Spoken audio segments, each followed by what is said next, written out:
I will never forget that day. My parents had promised to come for my daughter's 8th birthday. Instead, I got a phone call that changed everything. If you hear this, stay until the end. Maybe you recognize a piece of your own family in it. My name is Laura Koenig. I am 35 years old and I work as a financial consultant in Munich. For 3 years, I sent my parents 1,000 euros every week out of gratitude because they had sacrificed everything for me. My husband Marcus, our daughter Lina, and I led a quiet, happy life until the day came when my parents showed us how money can poison a heart. I grew up in a small town near Augsburg. My father Herbert worked as a foreman in a metal factory. My mother Renate as a secretary in a doctor's office. We never had much, but they gave everything so that I never felt how scarce it was. When I was 15, Dad lost his job. The factory shut down. I remember how he sat quietly at the kitchen table that evening, his face gray with worry. I swore to myself that one day I would be so successful that my parents would never have to be financially afraid again.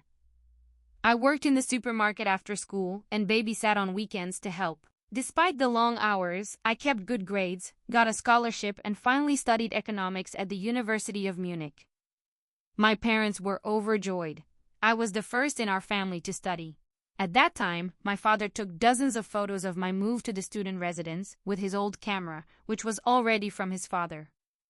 During my studies, I met Marcus, the son of a well-known cardiac surgeon from Hamburg.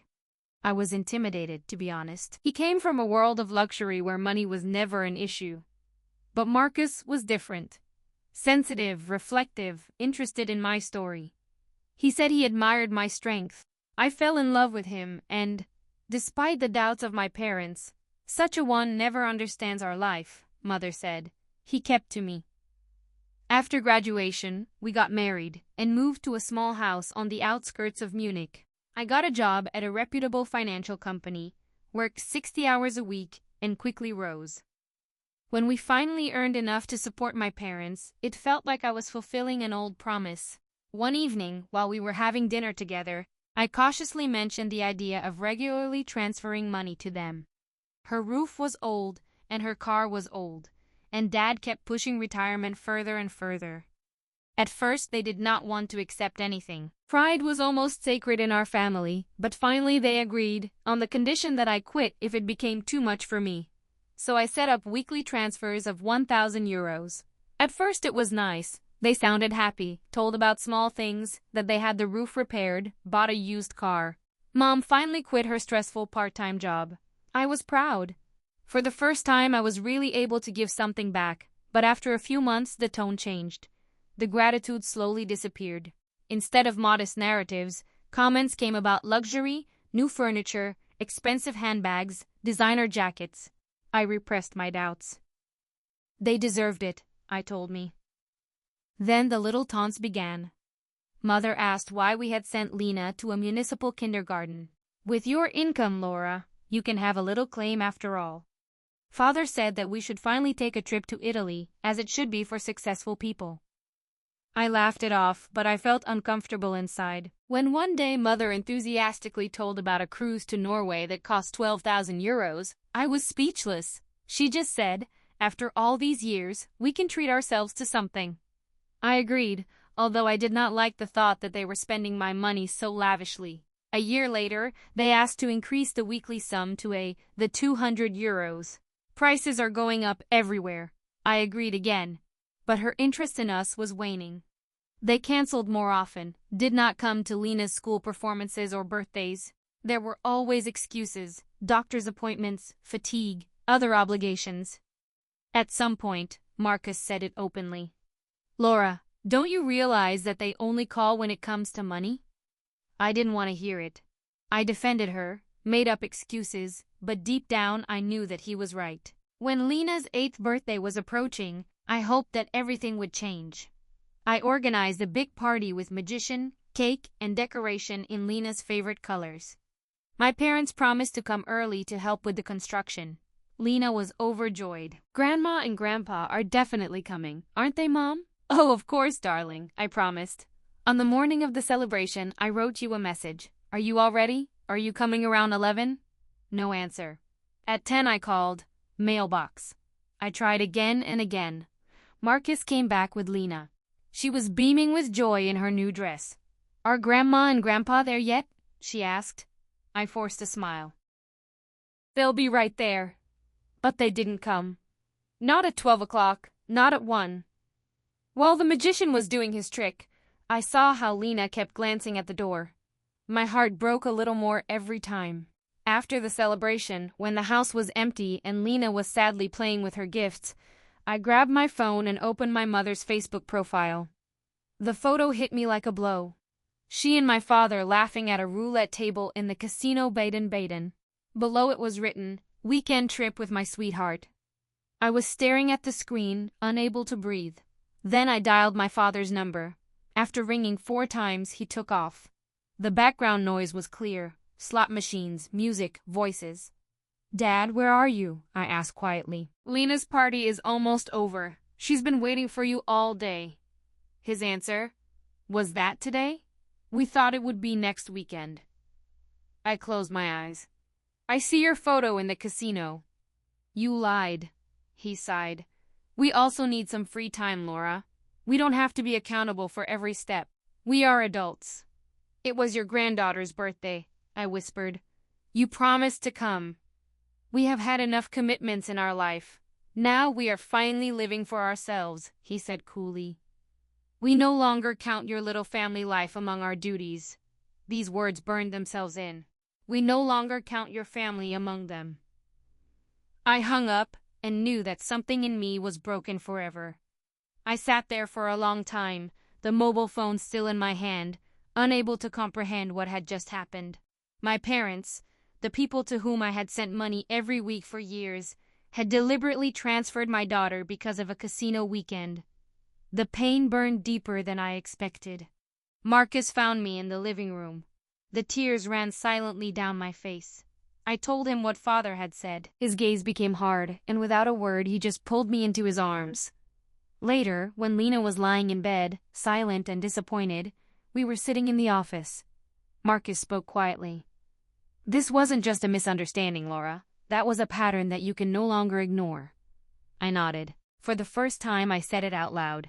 Money changed everything. They no longer see me as a daughter, but as a bank account. That night I made a decision that broke my heart, but it was necessary. The next morning, when Marcus took Lina to the zoo, I sat down at the computer. I logged into my online banking, stared at the list of transfers every week for 3 years. Then I clicked cancel, one account at a time. I deactivated their credit card, which I had given them for emergencies. After that, I wrote a message. "Mom, Dad, after everything that happened yesterday, I decided to stop making financial payments. The money should help you, not break us apart. I hope that at some point we can have a relationship again that does not depend on money. I love you guys, but I have to protect my own family now." I read the message 3 times, then I pressed send and muted the cell phone. Hours later, when Marcus and Lina came back, it was vibrating continuously. 6 missed calls from Mom, 4 from Dad, countless messages. I listened to the voicemails. First confusion, then anger, finally reproaches. "How can you do this to us, Laura? We are counting on the money. After everything we've done for you, you're probably too good for us now." Each message another sting. The last one made me freeze. "We'll come by in the morning. You're gonna explain this to our faces." Marcus's reaction was calm, almost sober. "We'll take Lina to my parents tomorrow. I don't want her to witness this." I just nodded. The next morning at 10 o'clock, the doorbell rang. My parents were at the door. Mother with tearful eyes. Father laughed bitterly. "So we should apologize because we are living a life. We've been working all our lives, and you're punishing us for missing a party." I took a deep breath. "It's not about a party. It's about the fact that you have moved away from us. You asked me for money, not time. And when I tried to understand you, you lied to me." Mother grabbed my hand, begged Laura. "We need the money. We have obligations, bills." "What bills?" I asked. "Your house is paid off." A brief exchange of glances between the two revealed more than they said. No. More demands, no more reproaches, just silence, and a pain that slowly gave way to clarity. After a few days, a new type of attack began. Aunts, cousins, old acquaintances suddenly reported, "Your mother told you let her starve. How can you do such a thing to your parents?" I calmly explained that no one was going to starve, that my parents were running and owned a house. But hardly anyone wanted to listen. Most of them preferred to believe the version they have known since time immemorial. The poor, self-sacrificing family, abandoned by the ungrateful daughter. When they finally started to show up unannounced in front of our house, sometimes late at night, the point had been reached where Marcus said, "It's not going on like this." With a heavy heart, I went to the lawyer. 2 weeks later, the court order was in hand, a piece of paper that my parents should keep at a distance from me. The day this was delivered to them, it felt like a part of my past was dying for good. Lina kept asking about them. We explained to her that Grandma and Grandpa just need time to think about things. She nodded bravely, but I saw the confusion in her eyes. No child should learn so early that love sometimes has conditions. I started a therapy. For the first time in my life, I spoke out loud what I had always repressed, that the love of my parents had never really been unconditional. She was tied to achievement, to grades, success, money. My therapist once said, "Sometimes money does not reveal who people become, but who they have always been." That sentence stuck with me. After half a year, calm returned. No phone call, no letter. At first it felt liberating, then strangely empty. I often wondered if they hated me or just forgot about me. But at some point I realized that it no longer mattered. I could finally breathe. The money I had previously transferred every week, I now put on a savings book for Lina. Every time I made a transfer, I remembered that love is not measured in euros. This money was free from expectations, free from conditions. That was the difference. One evening, months later, I was sitting at the dinner table when an email notification came up. Sender Renate König. Subject, sorry. I stared on the screen for minutes before opening it. "Laura, I know we did a lot of things wrong. We let ourselves be blinded by the money. We have forgotten what really matters. I don't expect you to forgive us, but I'd like to talk to you, to a therapist if you'd like." I read the message over and over again. Skepticism, anger, hope, everything mixed up. After consulting with Marcus and my therapist, I answered carefully, only under professional supervision, one step at a time. So we met in a practice in the center of Munich. Mother came alone. She seemed older, more fragile. Her hands trembled slightly as she spoke. "We sold our house," she said. "The car too. We live in a small apartment now, and honestly, Laura, it feels good. For the first time, we have peace and time to think." She told how in recent months she had realized how much the money had changed her. "We lost ourselves, and take you with you right away," she cried honestly, without drama. I listened, skeptical, but moved. I told her how much Lina's heart was broken when she had waited for her in vain on her birthday. Mother just nodded. Tears ran down her face. "I know, I'm ashamed. We wanted luxury, and we gambled away our family." After this session, a cautious process began. Mother wrote Lina small cards. No expensive gifts, just words. "We are thinking of you. Grandma loves you." After a few weeks, my father came too. Initially silent, defensive, but over time, something changed. He spoke of guilt, of pride, of the fact that he had believed that his dignity depended on money. 6 months later, we dared the first meeting in the park. Lina held my hand tightly as my parents approached us. Visibly aged, but with honest, uncertain smiles. Father asked if he could see how high she could swing on the swing. After a short hesitation, Lina nodded and laughed as she flew higher and higher. Later, when we said goodbye, Father took me aside. His voice was low. "I was blind, Laura. The money has made me someone I don't like. I know I don't deserve a second chance, but maybe one day you'll feel like having coffee with us again." I took a deep breath. "I don't know if I can do this, Dad, but I'm ready to try." "Slow." He nodded. "That's the way it should be. You're a better mother than I've ever been a father." Today, 2 years later, the relationship is still cautious, but real. No money talks, no demands, just small gestures, honest questions, short visits. Confidence is growing slowly, but it is growing.